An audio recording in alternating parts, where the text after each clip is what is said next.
Hello student. आज हम बात करेंगे क्लास नाइन्थ की।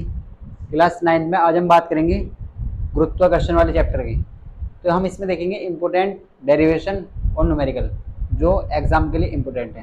तो हम सबसे पहले बात करेंगे, देखो, न्यूटन के गुरुत्वाकर्षण के नियम की। किसकी बात करेंगे स्टूडेंट?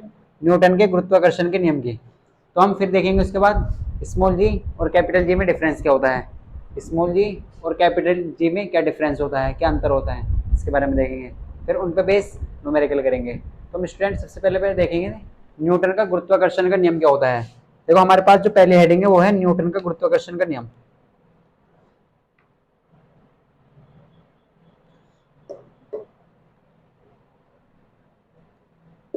अगर हम देखते हैं, देखो, अगर हम बात करें, हमारा जो पहला टॉपिक है वो क्या है, देखो, वो है न्यूटन का गुरुत्वाकर्षण का नियम।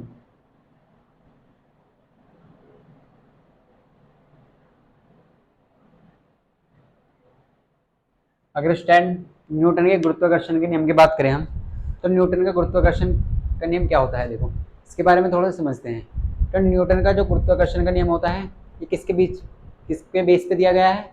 ये दिया गया है दो मास के बीच के लिए, यानी कि दो द्रव्यमान के लिए। किसके लिए दिया गया है? दो द्रव्यमान के लिए। ये कहता है, अगर हम इसकी बात करते हैं, देखो, अगर आप दो द्रव्यमान लेते हैं, इस तरीके से आपने दो द्रव्यमान लिए, पहले वाले का नाम दे दिया आपने m1, और ये कुछ डिस्टेंस पे है, मान लो छोटा है कुछ द्रव्यमान, बराबर भी हो सकता है, स्मॉल भी हो सकता है, तो हमने इसे नाम दे दिया m2। मान लो हमारे पास दो द्रव्यमान है, जिसका पहला द्रव्यमान हमने m1 मान लिया और दूसरा वाला द्रव्यमान m2 मान लिया। द्रव्यमान को आप जानते हैं कैसे रिप्रेजेंट करते हैं? m से रिप्रेजेंट करते हैं। कैसे रिप्रेजेंट करते हैं? देखो, m से। ये पहला वाला m1, दूसरा वाला m2, और इनकी जो बीच की डिस्टेंस है वो क्या है? वो हमने मान ली वो r है। वो क्या है स्टूडेंट? वो r है। अगर हम इन दोनों के बीच के डिस्टेंस की बात करते हैं तो वो क्या है? वो है r। क्या है वो? r। देखो, दो द्रव्यमान है, कुछ ना कुछ डिस्टेंस पे तो रखे होंगे, तो हमने मान ली वो r दूरी पे रखे हुए हैं। तो इनके बीच में जो बल लगेगा वो कौन सा बल लगेगा, ये आपको हमेशा याद रखना है। दो द्रव्यमान के बीच में आकर्षण बल लगता है। कौन सा फोर्स लगता है? Attraction force. हमेशा दो द्रव्यमान के बीच में आकर्षण बल लगेगा। कौन सा बल लगेगा? आकर्षण बल। तो ये जो द्रव्यमान है इसे अपनी ओर अट्रैक्ट करेगा, यानी कि इसे इसकी तरफ अपनी तरफ खींचेगा, और ये वाला द्रव्यमान इसे अपनी तरफ खींचेगा। तो इनके बीच में कौन सा बल लगेगा? आकर्षण बल लगेगा। कौन सा बल लगेगा? आकर्षण बल लगेगा। देखो, आगे क्लास में हम पढ़ेंगे कि दो आवेशों के बीच में आकर्षण बल भी लगता है और प्रतिकर्षण बल भी लगता है। ये डिपेंड किस पे करता है? ये करता है नेचर ऑफ चार्ज पे। किस पे डिपेंड करता है? आवेश पे डिपेंड करता है। तो हमेशा दो द्रव्यमान के बीच में कौन सा बल लगता है? कौन सा बल लगता है? आकर्षण बल। कौन सा बल लगता है स्टूडेंट? आकर्षण बल। तो हमें ये फाइंड करना है कि कितना लगेगा। हमें ये फाइंड करना है कि उसकी वैल्यू कितनी होगी, ये दोनों द्रव्यमान की वैल्यू कितनी होगी, यानी कि इनके बीच में कितना बल लग रहा है। तो हम सबसे पहले इसका डेरिवेशन देखेंगे, देखो कैसे लाएंगे। तो सबसे पहले हम देखते हैं, देखो, अगर हम यहाँ पे बहुत ध्यान से देखें, ये फोर्स है, क्या ये फोर्स जो है वो डायरेक्टली प्रोपोर्शनल है, यानी कि दोनों द्रव्यमान के किसके हैं? m1 इंटू m2 के।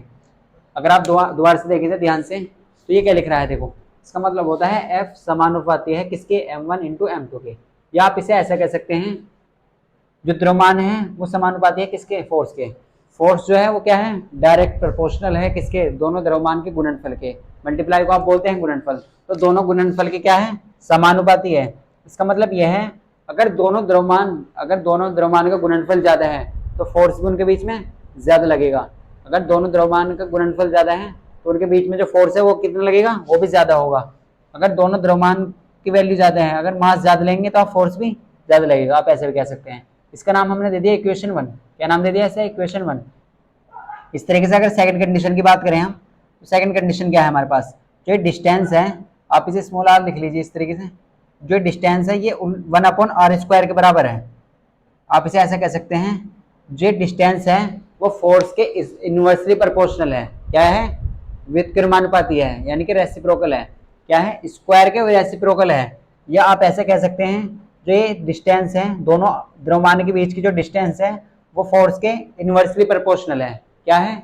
इनवर्सली प्रोपोर्शनल या व्युत्क्रमानुपाती है किसके? वर्ग के व्युत्क्रमानुपाती है। देखो स्क्वायर लगा हुआ है यहाँ पे आर पे, तो वर्ग क्या है, व्युत्क्रमानुपाती है। अगर इसका मतलब हम देखें, इसका मीन्स क्या है, देखो इस वर्ड का मतलब क्या है, इसका मतलब ये है अगर दोनों द्रव्यमान के बीच में डिस्टेंस ज्यादा है, आप इसे ऐसा कह सकते हैं, अगर दोनों द्रव्यमान के बीच में डिस्टेंस ज्यादा है, डिस्टेंस ज्यादा का मतलब ऐसे दिखा देंगे हम इसे, डिस्टेंस ज्यादा है तो फोर्स कम लगेगा। क्या लगेगा, फोर्स कम लगेगा। यानी कि यहाँ पे देखो एफ जो है इनवर्सली प्रोपोर्शनल है आर स्क्वायर के, तो डिस्टेंस अगर ज्यादा होगी तो फोर्स क्या लगेगा, कम लगेगा, फोर्स कम होगा। अगर डिस्टेंस कम है, अगर डिस्टेंस कम है तो फोर्स ज्यादा लगेगा, फोर्स ज्यादा होगा। अगर डिस्टेंस मिनिमम है तो फोर्स मैक्सिमम होगा, अगर डिस्टेंस मैक्सिमम है तो फोर्स मिनिमम होगा। आप ऐसे कह सकते हैं, या आप ऐसे भी कह सकते हैं अगर दोनों आवेशों के दोनों द्रव्यमान के बीच की डिस्टेंस अगर ज्यादा है तो फोर्स उनके बीच में कम लगेगा। अगर दोनों द्रव्यमान के बीच की डिस्टेंस कम है तो उनके बीच में ज्यादा फोर्स लगेगा। तो आप कह सकते हैं देखो जो F है वो डायरेक्टली प्रोपोर्शनल है m1 इंटू m2 के, यानी कि दोनों द्रव्यमान के समानुपाती है जो ये बल है। और ये क्या है, जो F है वो इनवर्सली प्रोपोर्शनल है, यानी कि 1/r² के। आप ऐसे भी कह सकते हैं F समानुपाती है, व्युत्क्रमानुपाती है किसके, r² के। अगर हम इन इक्वेशन को कंबाइन करते हैं, देखो फिजिक्स में एक रूल होता है, देखो अगर हमें दो इक्वेशन को इन्हें कंबाइन करना है, एक जगह करना है, तो आप कैसे करेंगे, तो इसे आपको इस तरीके से ऐड करना है। इसका मतलब ये है ये बराबर नहीं है, अभी बराबर लगाने के लिए यहाँ पे हमें कोई एक कांस्टेंट टर्म ऐड करनी पड़ेगी, तब ये बराबर होगा। हमें क्या लगाना पड़ेगा, एक कांस्टेंट टर्म। अगर हम बात करते हैं देखो दोनों कंबाइन करने के, तो यहाँ पे दो फोर्स है, तो आप एक ले लीजिए, इसमें से आप इन्हें कंबाइन कर लीजिए। अगर दो फोर्स है आप एक ले लीजिए, दो समानुपाती के निशान है तो आप इसमें से एक ले लीजिए। देखो m1 इंटू m2, आप इसे ऐसे लिख लीजिए m1 इंटू m2, और ये 1/r² क्या है, 1/r² है, तो आप इसे इस तरीके से लिख लीजिए। तो आपने क्या करा, इसमें देखो ऐसा करना है आपको, कोई चीज दोबारा रिपीट भी ना हो और कोई चीज छूटे भी ना। तो देखो यहाँ पे दो फोर्स थे तो हमने यहाँ पे एक फोर्स ले लिया, दो समानुपाती के निशान थे, एक समानुपाती का निशान ले लिया। m1 इंटू m2 ये क्या है, ये दोनों द्रव्यमानों का क्या है, गुणनफल है। क्या है, गुणनफल, प्रोडक्ट है यानी कि। तो हम कह सकते हैं m1 इंटू m2, और ये क्या है 1/r², तो हमने ऐसे लिख लिया। अगर आप देखें यहाँ पे बहुत ध्यान से, ये इक्वल नहीं है अभी, इसे हम ऐसे नहीं लिख सकते। देखो अगर आप इसे ऐसे भी, आप इसे ऐसे लिख दीजिए m1 इंटू m2, ये गलत है, ये क्या है, गलत है, ये अभी बराबर नहीं है। ये क्या है, ये डायरेक्ट प्रोपोर्शनल है किसके, m1 इंटू m2 के। m1 और m2 दोनों द्रव्यमान की क्या है, डायरेक्ट प्रोपोर्शनल है, यानी कि समानुपाती है। तो आप इसे कैसे इक्वल लिखेंगे, तो ये तरीका गलत है, आप ऐसे नहीं लिखेंगे इसे।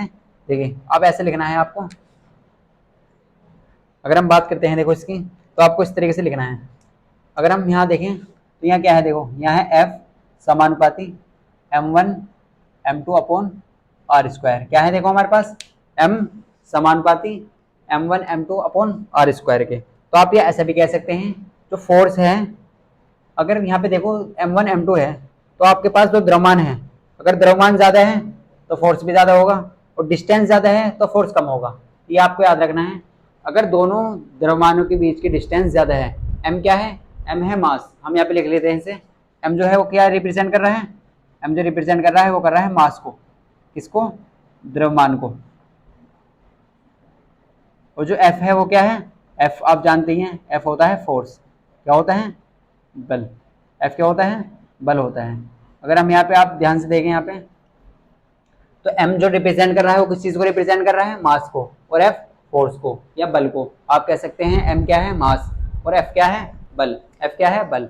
अगर आप यहाँ पे ध्यान से देखें तो देखो यहाँ पे अगर हम इस चीज के निशान हटाते हैं, इस चीज को आप ऐसे समझिए, अगर मान लो x समानुपाती y के हैं, अगर आप इसे ऐसे लिख लीजिए, x डायरेक्ट प्रोपोर्शनल है y के, तो इसका मतलब क्या है, अगर हम y का मान बढ़ाएंगे तो x का मान बढ़ेगा। इसका मतलब है अगर y का मान बढ़ाएंगे तो x का मान बढ़ाना पड़ेगा। लेकिन ये अभी इक्वल नहीं है, हमें इक्वल कैसे करना है, ये डायरेक्ट प्रोपोर्शनल का निशान यानी कि समानुपाती का निशान हटाना है, और उसकी जगह कुछ ऐसी कांस्टेंट टर्म ऐड करनी है जो इक्वल हो जाए, यानी कि इक्वल हो जाए। तो आपको हम इस तरीके से समझा देते हैं, देखो आसान भाषा में।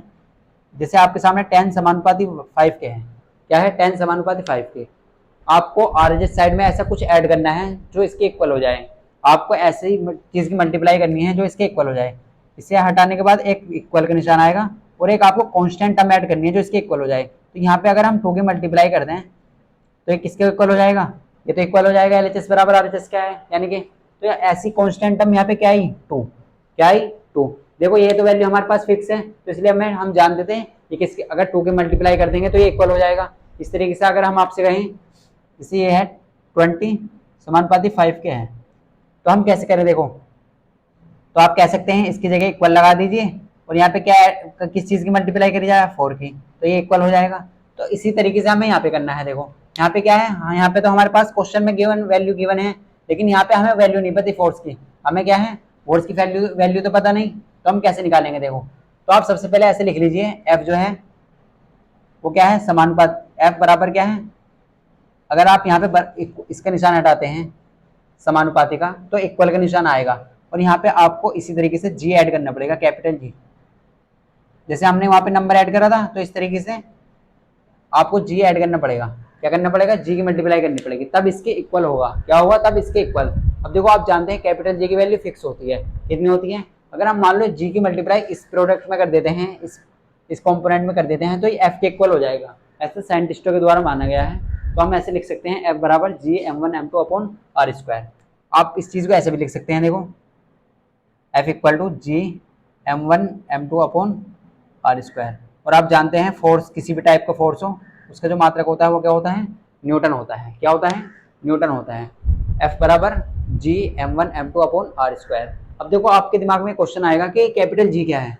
कैपिटल जी को हम बोलते हैं गुरुत्वाकर्षण नियतांक। क्या बोलते हैं, गुरुत्वाकर्षण नियतांक। अगर हम बात करते हैं देखो m1 m2 की, तो m1 क्या है, पहला द्रव्यमान, m2 क्या है, दूसरा द्रव्यमान, सेकंड द्रव्यमान, और r क्या है, उन दोनों द्रव्यमानों के बीच की दूरी। यानी कि आप कह सकते हैं जी तो है गुरुत्वाकर्षण नियतांक, m1 क्या है, पहला द्रव्यमान, m2 दूसरा द्रव्यमान, और r क्या है, इन दोनों के बीच की डिस्टेंस या दूरी।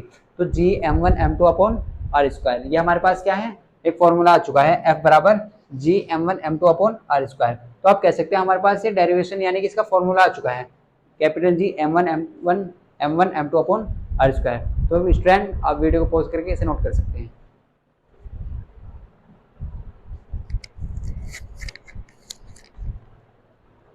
स्टैंड आपने नोट कर लिया होगा। अब देखिए इसकी इंपॉर्टेंट चीजें देखते हैं।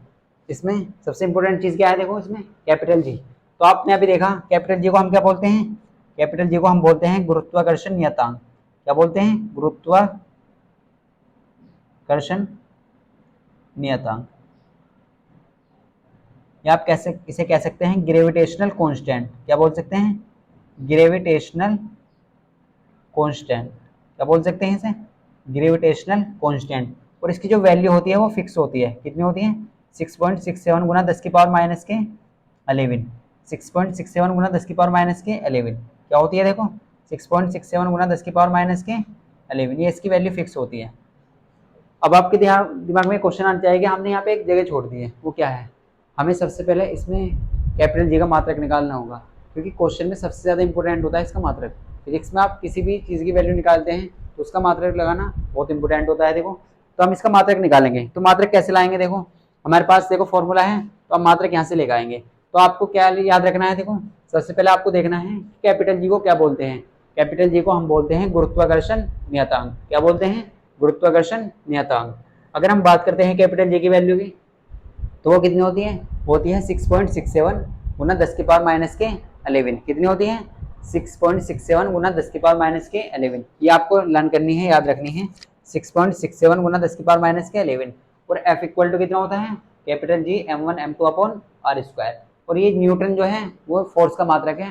किसी भी टाइप का फोर्स हो, इलेक्ट्रोस्टैटिक फोर्स हो या ग्रेविटेशनल फोर्स हो या कोई सी भी टाइप का फोर्स हो, तो आप सभी का मात्रक क्या लगाना है, कोई सी भी टाइप का फोर्स उसका मात्रक आपको लिखना है न्यूटन। क्या लिखना है, न्यूटन लिखना है। अब हम बात करते हैं, देखो किसकी बात करें, देखो अब हम बात करते हैं कैपिटल जी की मात्रक की। तो आप यहाँ पे बहुत ध्यान से देखें, देखो हम लिखते हैं जी का मात्रक, ये आपके लिए इंपॉर्टेंट है, आपके एग्जाम में भी आ सकता है। देखो कैपिटल जी का मात्रक, तो हम मात्रक कैसे निकालेंगे, देखो तो मात्रक कैसे निकालेंगे, देखो कैपिटल जी का मात्रक कैसे निकालेंगे। तो हमारे पास फॉर्मूला है, देखो हमारे पास क्या है, फॉर्मूला है एफ इक्वल टू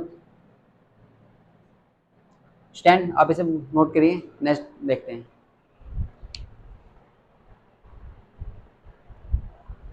तो आपने कर लिया होगा। देखो हम बात करते हैं कैपिटल जी के मात्रक की बात करते हैं। देखो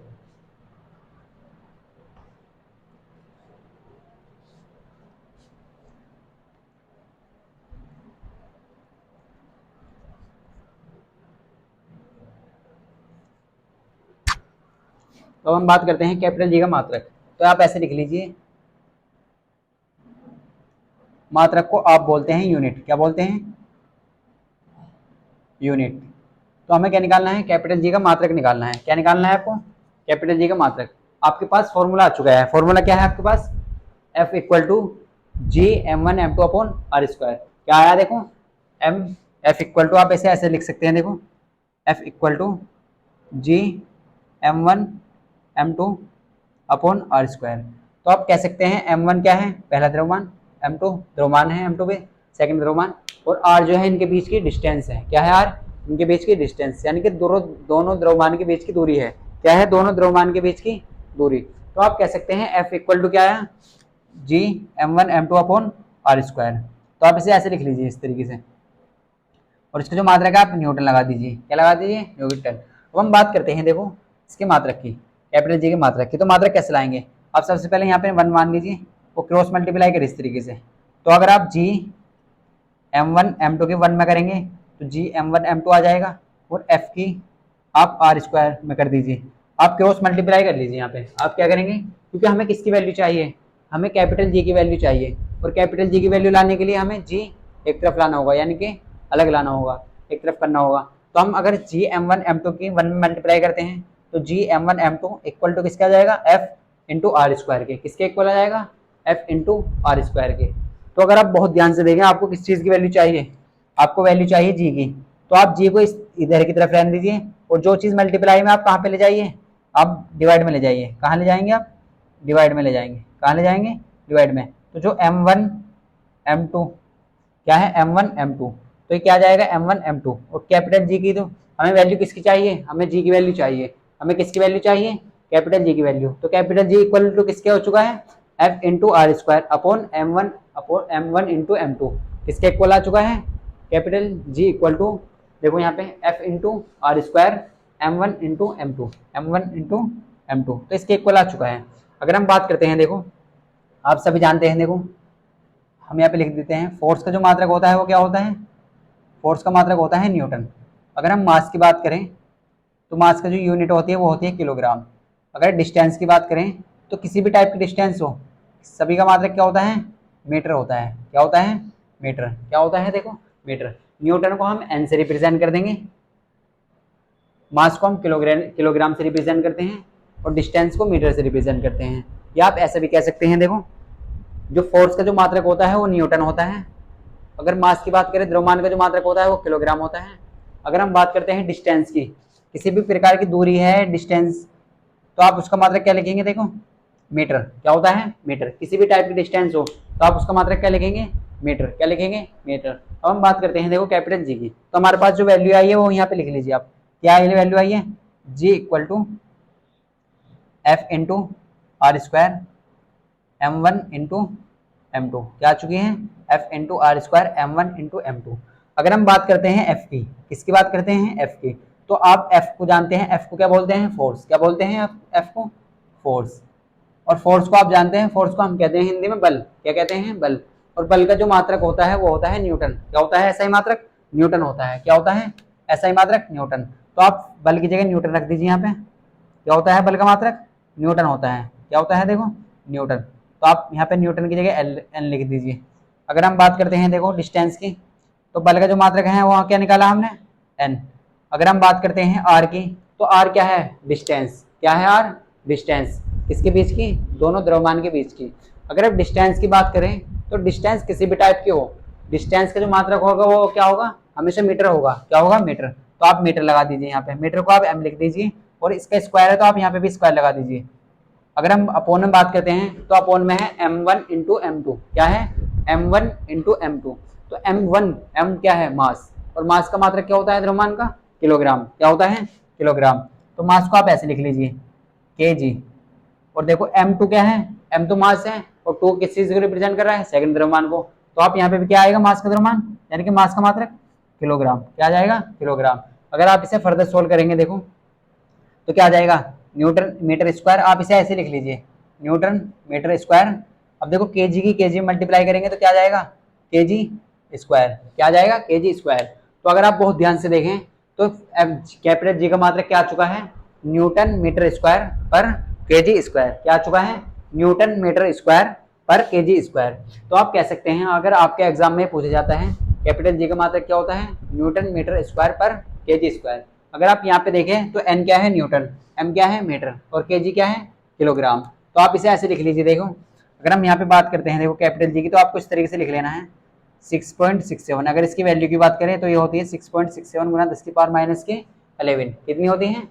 6.67 इंटू 10 की पावर माइनस के 11। कितनी होती है? 10 की पावर माइनस के 11। और ये मात्रक हम निकाल चुके हैं। मात्रक क्या कर चुके हैं? निकाल चुके हैं। तो ये क्या है? न्यूटन मीटर स्क्वायर पर केजी स्क्वायर। तो आप इस तरीके से रीड कर सकते हैं। क्या पढ़ सकते हैं आप? न्यूटन मीटर स्क्वायर पर केजी स्क्वायर। तो कैपिटल जी की जो वैल्यू होती है वो कितनी होती है? 6.67 गुना 10 की पावर माइनस के 11। और जो मात्रक होता है वो क्या होता है? न्यूटन मीटर स्क्वायर पर केजी स्क्वायर। और जो कैपिटल जी को हम बोलते हैं वो आपको अभी हमने बताया था, हम बोलते हैं इसे गुरुत्वाकर्षण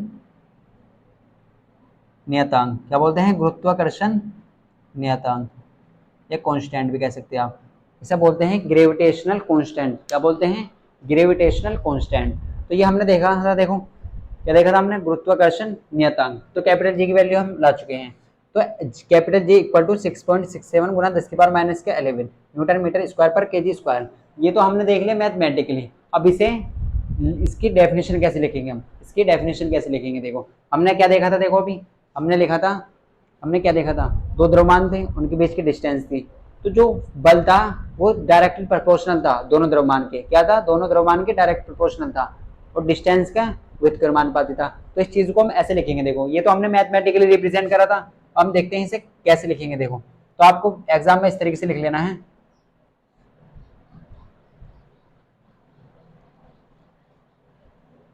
तो हमारे सामने जो कंडीशन आई थी, देखो इस तरीके से लिखना है आपको। देखो हमने क्या देखा था स्टार्टिंग में, हमारे पास दो द्रव्यमान थे, आप ऐसे बना लीजिए। पहला द्रव्यमान m1 था, दूसरा द्रव्यमान m2 था। और हमारे पास जो कंडीशन आई थी ऐसे निकल के आई थी। देखो अभी हमने ये तो देखा, हमारे पास क्या आया था? F equal to G m1 m2 upon R square. ये तो हुआ मैथमेटिकली रिप्रेजेंटेशन। क्या हुआ? Mathematically representation. अगर इसे आप वैसे लिखेंगे देखो, तो इसका मतलब क्या होगा? न्यूटन। क्या होगा? न्यूटन। तो आप इसे देखो किस तरीके से लिखेंगे। तो आपको ऐसे लिखना है कि नहीं, आप ऑब्जेक्ट ले सकते हैं, किन्हीं दो वस्तुओं के बीच, इस तरीके से लिख लीजिए आप, किन्हीं दो वस्तुओं के बीच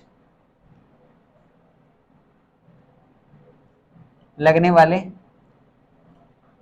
किन्हीं दो वस्तुओं के बीच लगने वाला आकर्षण बल, लगने वाला आकर्षण बल हमेशा आकर्षण होगा। कौन सा होगा? आकर्षण होगा। बल कौन सा होगा? आकर्षण बल। किन्हीं दो वस्तुओं के बीच, आपने दो ऑब्जेक्ट लिया यहाँ पे, मास है उनका, तो किन्हीं दो वस्तुओं के बीच लगने वाला आकर्षण बल उन दोनों द्रव्यमानों के, उन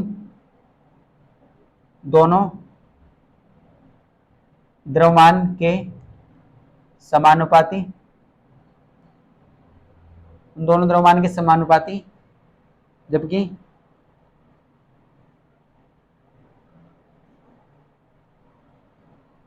उनकी बीच की दूरी के, उनकी बीच की दूरी के वर्ग के व्युत्क्रमानुपाती होता है। वर्ग के व्युत्क्रमानुपाती होता है। तो इस तरीके से आप इसे लिख सकते हैं, व्युत्क्रमानुपाती होता है। देखो हमने ये चीज देखी थी, ये हमने मैथमेटिकली लिखा है इस चीज को। इस चीज को हमने क्या लिखा था? मैथमेटिकली। जैसे हमने लिखा था F समानुपाती क्या है? m1 into m2। इसी चीज को फिर हमने इस तरीके से लिखा, F समानुपाती इनवर्सली प्रोपोर्शनल आर स्क्वायर के। तो ये चीज जो हमने यहाँ पे लिखी है मैथमेटिकली, इस चीज को हमने डिफाइन कर दिया है। क्या कर दिया है? देखो हमने यहाँ पे क्या लिखा, किन्हीं दो वस्तुओं के बीच, किन्हीं दो वस्तुओं के बीच लगने वाला आकर्षण बल। देखो हमेशा आकर्षण बल लगेगा, दो द्रव्यमान के बीच में कौन सा फोर्स लगता है? हमेशा आकर्षण बल। कौन सा लगता है? आकर्षण बल। तो ये क्या लिखा हुआ? देखो यहाँ पे जो चीज हमने यहाँ पे डिफाइन करी है वही लिखी हुई है। देखो तो यहाँ क्या है? F समानुपाती है m1 इंटू m2 के। तो यहाँ लिखा हमने, किन्हीं दो वस्तुओं के बीच लगने वाला आकर्षण बल उन दोनों द्रव्यमान के समानुपाती। देखो दोनों द्रव्यमान है और उनके क्या है? बल समानुपाती है। क्या है? समानुपाती। तो इन दोनों द्रव्यमान के समानुपाती, जबकि उनके बीच की दूरी के क्या है, जबकि इनकी बीच की दूरी के आप कह सकते हैं व्युत्क्रमानुपाती है, यानी कि उल्टा है, वे वर्ग के व्युत्क्रमानुपाती है, किसके वर्ग के व्युत्क्रमानुपाती है। तो इस चीज को आपको ऐसे लिखना है, अगर आपको एग्जाम में क्वेश्चन पूछ जाते हैं तो आपको इस तरीके से लिखना है, किन्हीं दो वस्तुओं के बीच लगने वाला आकर्षण बल उन दोनों द्रव्यमान के समानुपाती, जबकि उनके बीच की दूरी के वर्ग के व्युत्क्रमानुपाती होता है। तो इसे बोलते हैं न्यूटन का ग्रेविटेशनल लॉ या न्यूटन का गुरुत्वाकर्षण का नियम। इसमें आपको सबसे जरूरी याद रखना है कैपिटल जी, जिसकी वैल्यू होती है 6.67 गुना 10 की पावर माइनस के 11, और इसका जो मात्रक होता है वो होता है न्यूटन मीटर स्क्वायर पर केजी स्क्वायर। और जो कैपिटल जी को जो हम बोलते हैं वो बोलते हैं गुरुत्वाकर्षण नियतांक। क्या बोलते हैं इसे हम? गुरुत्वाकर्षण नियतांक। तो ये इनमें देखो, गुरुत्वाकर्षण नियतांक में आपको केवल इतना लिखना है, इसकी डेफिनेशन वगैरह लिख देनी है और इसे मैथमेटिकली रिप्रेजेंट कर देना है, और कैपिटल जी की वैल्यू और कैपिटल जी को क्या बोलते हैं उसकी वैल्यू आपको याद रखनी है। अगर आपने कोई क्लियर है स्टूडेंट तो आप इसे वीडियो को पॉज करके नोट कर सकते हैं। अब हम देखेंगे स्मॉल जी और कैपिटल जी में क्या डिफरेंस होता है।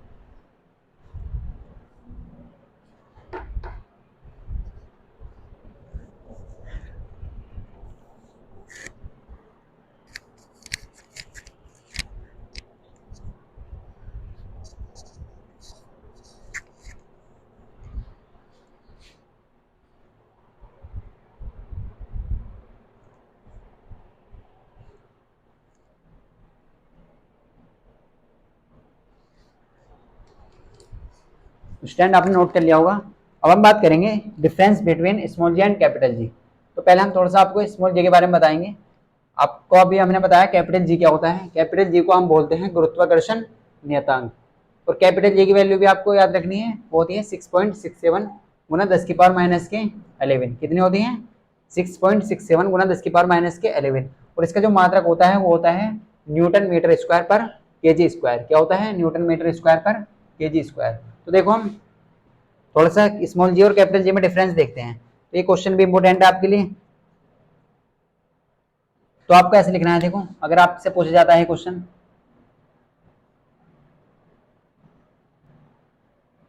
आपको लिखवा आएगा डिफरेंस बिटवीन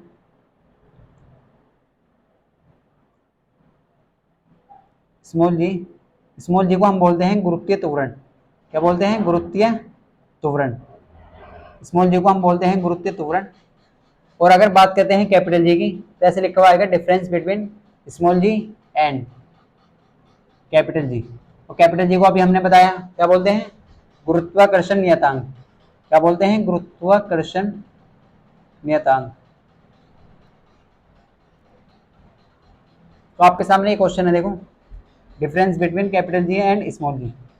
देखो आपको क्या लिखना है, अगर आपको एग्जाम में क्वेश्चन पूछा जाता है difference between capital G and small G, तो आपको इस तरीके से लिखना है। तो आपको सबसे पहले एक तरफ स्मॉल जी लिख लेना है और एक तरफ कैपिटल जी लिख लेना है, इस तरीके से। देखो अगर हम बात करें यहाँ पे गुरुत्वीय त्वरण की, तो आपको सबसे पहले इधर की तरफ लिखना है गुरुत्वीय त्वरण।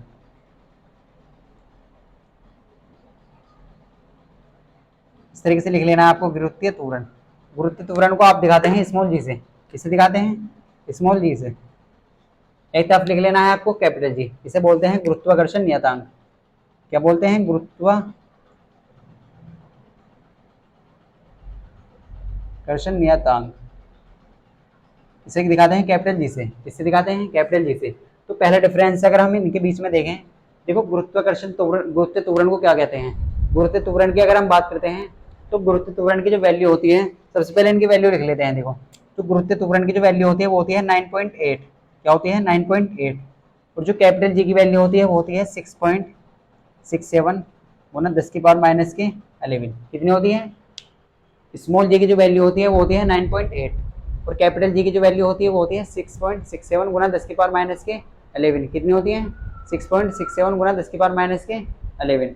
तो गुरुत्वीय त्वरण की जो वैल्यू होगी वो 9.81 होगी, और कैपिटल जी की जो वैल्यू होगी वो 6.67 गुना 10 की पावर माइनस के 11 होगी। अगर हम बात करते हैं दूसरे डिफरेंस की, तो दूसरा डिफरेंस होता है, देखो गुरुत्व त्वरण, त्वरण का मात्रक आपने पढ़ा है। तो गुरुत्व त्वरण की बात करें तो त्वरण का जो मात्रक होता है, अगर हम बात करें इसका मात्रक ऐसे लिख लीजिए आप, ये सब ऐसे लिख लीजिए, इसका मान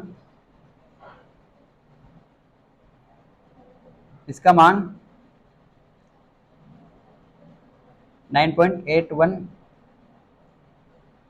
होता है और इसका मात्रक मीटर पर सेकंड स्क्वायर होता है। क्या होता है देखो, इसका मात्रक मीटर पर सेकंड स्क्वायर होता है।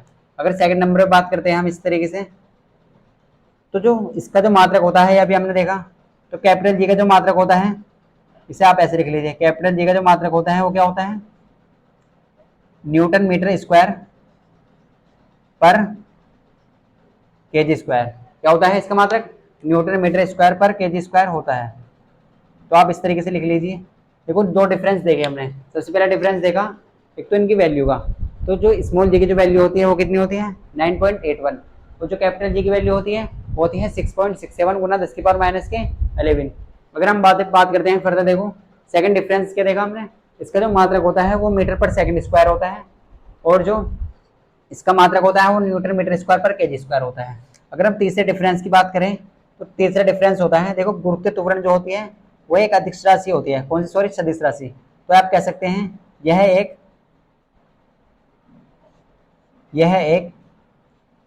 सदिश राशि यानी कि वेक्टर क्वांटिटी होती है, सदिश राशि होती है, सदिश राशि है। ये कौन सी राशि है, सदिश राशि। अब आप कहेंगे सदिश राशि क्या होती है, ऐसी क्वांटिटी जिन्हें रिप्रेजेंट करने के लिए मैग्नीट्यूड प्लस डायरेक्शन की रिक्वायरमेंट होती है, या जिन्हें रिप्रेजेंट करने के लिए दोनों चीज चाहिए, मैग्नीट्यूड प्लस डायरेक्शन, तो हम कह सकते हैं उन्हें बोलते हैं सदिश राशि। और इसे हम कह सकते हैं ये कौन सी राशि होती है, नंबर 3 पर अगर हम बात करें, यह एक अदिश राशि है। कौन सी राशि है, एक अदिश राशि। अदिश राशि को आप बोलते हैं स्केलर क्वांटिटी, अदिश राशि है। कौन सी राशि है, यह एक अदिश राशि है। तो जो स्मॉल जी है वो कौन सी क्वांटिटी होती है, कैपिटल स्मॉल जी वेक्टर क्वांटिटी, और स्मॉल जी होती है, यानी कि अगर आप देखें यहाँ पे तो स्मॉल जी की अगर बात करते हैं गुरुत्व त्वरण की तो यह एक सदिश राशि है, और जो कैपिटल जी की अगर हम बात करें तो ये क्या है, एक अदिश राशि है। क्या है, एक अदिश राशि। तो आप कह सकते हैं इनमें डिफरेंस क्या है, इनमें डिफरेंस है, इसका मान कितना होता है 9.81 होता है, और गुरुत्व त्वरण का मान कितना होता है 6, कैपिटल जी का मान कितना होता है 6.67 गुना 10 की पावर माइनस के 11। कितना होता है 6.67 गुना 10 की पावर माइनस के 11। तो आप कह सकते हैं देखो यहाँ पे क्या है, इसका मान तो इतना है और इसका मान इतना है, इसकी वैल्यू, इसका मात्रक मीटर पर सेकंड स्क्वायर होता है और इसका मात्रक न्यूटन मीटर स्क्वायर पर केजी स्क्वायर कितना होता है, न्यूटन मीटर स्क्वायर पर केजी स्क्वायर होता है। कितना होता है देखो, न्यूटन मीटर स्क्वायर पर केजी स्क्वायर होता है। अगर हम यहाँ पे बात करते हैं तो ये एक वेक्टर क्वांटिटी है। कौन सी क्वांटिटी है, वेक्टर क्वांटिटी। कौन सी क्वांटिटी है, वेक्टर क्वांटिटी। और ये कौन सी क्वांटिटी है, स्केलर क्वांटिटी। कौन सी क्वांटिटी है, देखो स्केलर क्वांटिटी। तो इस चीज एक पॉइंट और लिख लीजिए आप इसमें, इसका जो मान है स्मॉल जे का मान वो हर जगह चेंज होता है। क्या होता है, हर जगह चेंज होता है, हर स्थान पे चेंज होता है, भिन्न भिन्न स्थान पर इसका मान चेंज होता है। तो आप ऐसे लिख लीजिए इसका मान, ये इंपोर्टेंट पॉइंट है, देखो इसका मान भिन्न भिन्न स्थान पर बदलता है। इसका मान भिन्न भिन्न स्थान पर बदलता है। आप ऐसे लिख लीजिए इसका मान भिन्न भिन्न स्थान पर बदलता है। और जो कैपिटल जी की जो वैल्यू है वो हमेशा फिक्स होती है। कैपिटल जी की वैल्यू फिक्स होती है कहीं पर भी। अगर आप स्मॉल जी की बात करें तो स्मॉल जी की वैल्यू मोन पर कुछ और होगी, अगर हम बात करते हैं तो अर्थ पर कुछ और होगी, यानी कि डिफरेंस होता है, हर जगह क्या होता है, भिन्न भिन्न होती है। अगर हम इसकी बात करते हैं कैपिटल जी की, तो कैपिटल जी को आप ऐसे लिख सकते हैं, देखो इसका मान सदैव स्थिर होता है। इसका मान, इसकी जो वैल्यू है कैपिटल जी की वो स्थिर होती है, यानी कि कांस्टेंट होती है। इसका मान सदैव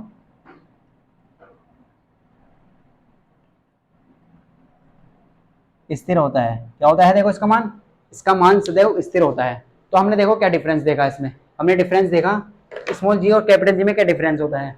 तो स्मॉल जी को हम बोलते हैं गुरुत्व त्वरण। क्या बोलते हैं, गुरुत्व त्वरण। अगर आप बात करते हैं गुरुत्वाकर्षण नियतांक की कैपिटल जी की, तो इसे बोलते हैं गुरुत्वाकर्षण नियतांक। क्या बोलते हैं इसे, गुरुत्वाकर्षण नियतांक। फिर हमने देखो इनमें डिफरेंस देखा, तो आप कह सकते हैं जो स्मॉल जी की जो वैल्यू होती है वो होती है 9.81। क्या होती है, 9.81। और फिर आप कह सकते हैं कैपिटल जी की जो वैल्यू होती है वो होती है 6.67 गुना 10 की पावर माइनस के 11। कितनी होती है, माइनस के 11। फिर सेकंड डिफरेंस देखा हमने, देखो स्मॉल जी का जो मात्रक होता है वो होता है मीटर पर सेकंड स्क्वायर, और जो कैपिटल जी का जो मात्रक होता है वो होता है न्यूटन मीटर स्क्वायर पर केजी स्क्वायर। ये क्लियर होगा आपको। फिर हमने देखा तीसरा डिफरेंस, तो तीसरा मेजर डिफरेंस क्या है, देखो जो स्मॉल जी है गुरुत्व त्वरण एक यानी कि वेक्टर क्वांटिटी है। कौन सी राशि है, एक सदिश राशि है। सदिश राशि वो होती है जिन्हें रिप्रेजेंट करने के लिए मैग्नीट्यूड प्लस डायरेक्शन। क्या होती है? Magnitude plus direction. और वह अधिस राशि होती है ओनली मैग्नीट्यूड चाहिए, इन्हें रिप्रेजेंट करने के लिए मैग्नीट्यूड चाहिए। तो जो स्मॉल जी है वो कौन सी राशि है? एक्टर क्वांटिटी है। और जो कैपिटल जी है वो एक सदिश राशि अधिस राशि है।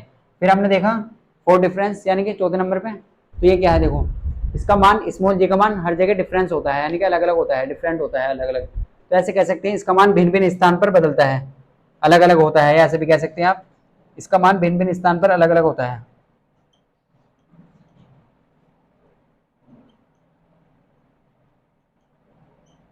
और इसका मान सदैव स्थिर होता है। तो ये आपको डिफरेंस क्लियर होगा। अगर स्टैंड आपको ये क्लियर है तो आप वीडियो को पॉज करके इसे नोट कर सकते हैं।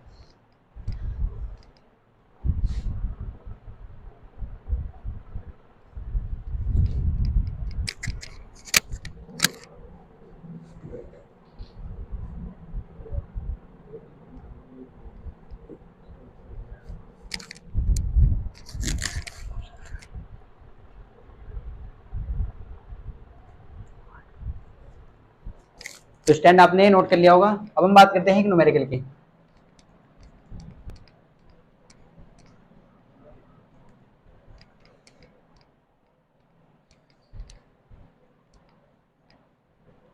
तो हमने देखो सबसे पहले देखा था न्यूटन का गुरुत्वाकर्षण का नियम, फिर हमने देखा difference between small G and capital G. हम बात करते हैं क्वेश्चन की जो आपके एग्जाम के लिए इंपोर्टेंट हो सकता है। तो हम बात करते हैं देखो एक न्यूमेरिकल की। तो हमारे पास एक न्यूमेरिकल है, तो इसे देख लेते हैं। देखो आपके सामने दिया है 50 किलोग्राम के 50 किलोग्राम के दो गोले के मध्य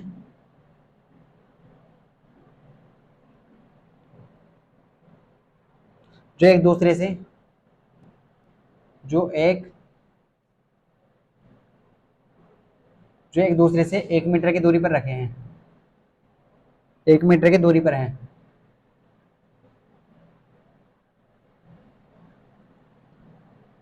आपको क्या निकालना है? गुरुत्वाकर्षण बल की गणना करनी है। आपको क्या निकालना है?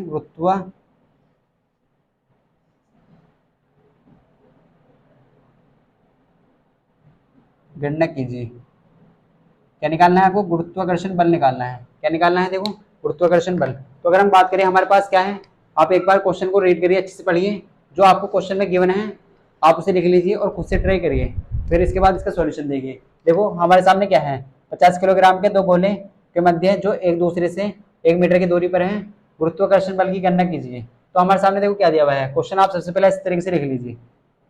अगर आप सॉल्यूशन देखें इस क्वेश्चन का, देखो तो सॉल्यूशन में क्या है, आपके पास दो द्रव्यमान है इस तरीके से। पहले वाले जो द्रव्यमान है उसकी वैल्यू है m1 की वैल्यू, यानी कि दो द्रव्यमान है दोनों 50-50 किलो के हैं। m1 की वैल्यू 50 है और m2 की वैल्यू 50 है। और इनकी जो बीच की जो डिस्टेंस है वो कितनी है? वो 1 मीटर है। कितनी है? 1 मीटर। देखो कितनी है? 1 मीटर। तो आप किससे बोला गया है? दो 50 किलोग्राम के दो गोले के मध्य जो एक दूसरे से 1 मीटर की दूरी पर है, तो आपको गुरुत्वाकर्षण बल ज्ञात करना है, आपको फोर्स निकालना है। तो अभी हमने देखो फॉर्मूला देखा था, तो F इक्वल टू होता है G m1 m2 upon R square. क्या होता है? Capital F equal to G m1 m2 upon R square. तो ये हमने आपको बताया था। तो कैपिटल G की तो वैल्यू फिक्स होती है m1 m2 upon R square. तो m1 पहला द्रव्यमान, m2 दूसरा द्रव्यमान, और r क्या है इनके बीच की? डिस्टेंस। क्या है r इनके बीच की? डिस्टेंस। तो देखो वैल्यू कैसे पुट करते हैं इसमें, तो आपके सामने सभी चीज की वैल्यू है। देखो तो आप कैसे करेंगे इसे, तो कैपिटल जी की वैल्यू हमने आपको सिखाई थी अभी। तो कैपिटल जी की वैल्यू होती है 6.67 गुना 10 की पावर माइनस के 11। तो आप यहाँ पे रख लीजिए। देखो आपके पास क्या है? G m1 m2 upon R square. तो आप इसे लिख लीजिए एक बार फॉर्मूले को, m1 m2 upon R square. तो F इक्वल टू क्या हो जाएगा? कैपिटल जी की वैल्यू कितनी है? 6.67 गुना 10 की पावर माइनस के 11। m1 पहला द्रव्यमान कितना है? 50 किलोग्राम। तो आप यहाँ पे लिख लीजिए 50। m2 कितना है? ये भी 50 है, तो आप इसे यहाँ पे लिख लीजिए अपॉन आर स्क्वायर। देखो डिस्टेंस कितनी है? 1 मीटर। तो r का स्क्वायर यानी कि 1 का स्क्वायर। तो आप इसे ऐसे लिख लीजिए। अब आप सोल्व करिए, तो 6.67 तो आप ऐसे रख लीजिए नहीं, और 11 पावर ऐसे लिख दीजिए। अब देखो आप 5 पंजे 25 होते हैं, तो 25 आप ऐसे लिख लीजिए, और जो जीरो है वो आप अलग लिख लीजिए ऐसे। तो आप ऐसे लिख सकते हैं, देखो 2500 को आप ऐसे लिख सकते हैं 25 इंटू 100, तो 2500 हो जाएगा। और 1 का स्क्वायर होता है 1, या आप 1 का स्क्वायर 1 लिख लीजिए, आप इसे लिख भी सकते हैं ना भी, तो आप इसे ऐसे भी लिख दीजिए। अगर आप इसे बहुत ध्यान से देखें तो आप इसे कैसे सोल्व कर सकते हैं, 6.67 गुना 10 की पावर माइनस के 11। अगर आप 25 की मल्टीप्लाई करें इसमें, तो आप इसे 100 को ऐसे लिख सकते हैं क्या, 10 का स्क्वायर, 100 को ऐसे लिख सकते हैं 10 का स्क्वायर, तो बिल्कुल लिख सकते हैं। देखो अब आप नंबर एक तरफ लिख लीजिए और पावर एक तरफ लिख लीजिए, तो 6.67 गुना 25 और पावर क्या है यहाँ पे 10 की पावर माइनस के 11 और यहाँ क्या है 10 की पावर 2, यहाँ पे कितना है 10 की पावर 2, तो हम ऐसे लिख सकते हैं। देखो आप इसकी मल्टीप्लाई कर लीजिए, तो आप जो भी यहाँ पे मल्टीप्लाई करके आएगा इस तरीके से लिख लीजिए यहाँ पे, तो 10 की पावर माइनस के 11 और यहाँ पे कितना है 2 है, कितना है 10 की पावर माइनस के 11 और 2, तो माइनस के 2 सब्ट्रैक्ट कर देंगे तो बचेगी माइनस के 9, कितनी बचेगी माइनस के 9। ये सोल्व करके कितना आता है, देखो ये सोल्व करके आएगा आपके सामने 16,675 गुना 10 की पावर माइनस के 9, तो एक इसकी वैल्यू आ चुकी है फोर्स की, तो ये आप इसे ऐसे लिख सकते हैं। और जो आप जानते हैं फोर्स का जो मात्रक है वो क्या होता है, न्यूटन होता है। क्या होता है, न्यूटन। तो देखो आपको कैसे क्वेश्चन करना था, आपके पास दो द्रव्यमान थे m1 और m2। m1 कितना है 50 किलोग्राम, m2 भी कितना है 50 किलोग्राम, और जो इनके बीच की डिस्टेंस वो कितनी है 1 मीटर है, कितनी है 1 मीटर। तो आपको क्या करना है, आपको ग्रेविटेशनल फोर्स लगाना है, यानी कि तो F बराबर होता है G m1 m2 upon r square. तो हमने देखो हमारे पास कैपिटल G की वैल्यू फिक्स है 6.67 गुना 10 की पावर माइनस के 11, m1 की वैल्यू 50 है और m2 की वैल्यू 50 है, और r क्या है इनके बीच की डिस्टेंस, तो 1 का स्क्वायर। तो आप इसे ऐसे सोल्व करें, देखो पावर को पावर से सोल्व करें और नंबर को नंबर से सोल्व करें। तो आपने क्या करा, पावर बनाई 100 को, पावर को पावर से सोल्व किया और नंबर को नंबर से सोल्व किया। जब आप इसकी मल्टीप्लाई इसमें करेंगे तो इतना आएगा, और पावर आपने सब्ट्रैक्ट कर दी तो कितनी आई माइनस के 9, तो इसका मात्रक आपको लगा देना है न्यूटन। तो आपको ये क्लियर होगा। अगर स्टैंड आपको ये क्लियर है तो आप हमें अपना कमेंट में जरूर रेस्पॉन्स दें। अगर आपको वीडियो अच्छी लगी है तो वीडियो को लाइक करें और हमारे चैनल को सब्सक्राइब करिए। मिलते हैं नेक्स्ट क्लास में।